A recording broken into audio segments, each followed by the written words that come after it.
ಅವ್ರಿಗೆ K D ಬಿಯಿಂದ 12 ಎಕರೆ ಜಾಗ ನಿಮ್ಮ ಕೆ ಡಿ ಬಿಯಿಂದ ಶಿರಾ ಕ್ಷೇತ್ರದಲ್ಲಿ ಕೊಟ್ಟಿದ್ದಾರೆ ಅಂತ.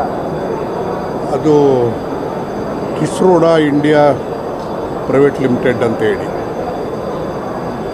ಕಿಸ್ರೋಡಾ ಅಂದರೆ KSIRODA ಇಂಡಿಯಾ ಪ್ರೈವೇಟ್ ಲಿಮಿಟೆಡ್. ಅವರಿಗೆ TMT bars and allied products ಮಾಡೋಕ್ಕೆ ಸಿರಾ ಇಂಡಸ್ಟ್ರಿಯಲ್ ಏರಿಯಲ್ಲಿ 12 ಎಕರೆ ಜಮೀನು ಅಲಾಟ್ಮೆಂಟನ್ನು ಮಾಡಿದ್ದಾರೆ, ಸ್ಟೇಟ್ ಲೆವೆಲಲ್ಲಿ ಮಾಡಿದ್ದಾರೆ. ಆದರೆ ಅದಕ್ಕೆ ದುಡ್ಡು ಕಟ್ಟೋದಕ್ಕೆ ನೋಟಿಸ್ ಕೊಟ್ಟಿದ್ದಾರೆ. ಆಮೇಲೆ ದುಡ್ಡು ಕಟ್ಟಿದ್ದಂಗೆ ಕಾಣಲಿಲ್ಲ. ಸಿರಾದಲ್ಲಂತೂ ಅಲಾಟ್ಮೆಂಟ್ ಆಗಿಲ್ಲ. ಅದೇನಾಯಿತು, ಅದಾದ ಸ್ವಲ್ಪ ದಿವಸಕ್ಕೆ ನಾವು ಬಂದ್ವಿ.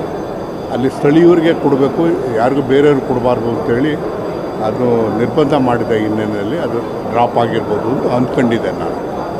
ವಿರೋಧ ಪಕ್ಷದವ್ರು ಹೇಳೋದು ರಂಜಾರಾವ್ ಹಿಂದೆ ಪ್ರಭಾವಿ ಸಚಿವರುಗಳಿದ್ದಾರೆ, ಅವ್ರಿಗೆ ಎಸ್ಕಾರ್ಟ್ ಎಲ್ಲ ಇರ್ಬೋದು.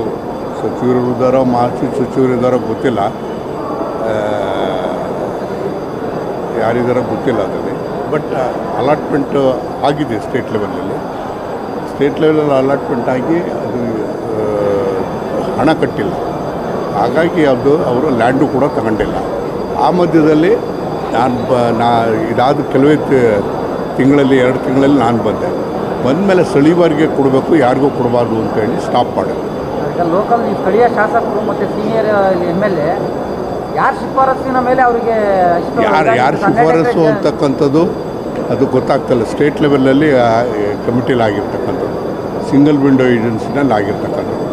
ಅಲ್ಲಿ ಯಾರ ಪ್ರಭಾವದಿಂದ ಆಗಿದೆ ಅಂತಕ್ಕಂಥದ್ದು ನಮ್ಗೆ ಅರ್ಥ ಆಗಲ್ಲ. ಅದು ಬಹುಶಃ ಅದು ಸರ್ಕಾರಕ್ಕೆ ತಿಳಿದಿರ್ತದೆ, ರೆಕಾರ್ಡ್ಸ್ ನೋಡಿದ್ರೆ ಗೊತ್ತಾಗ್ತದೆ.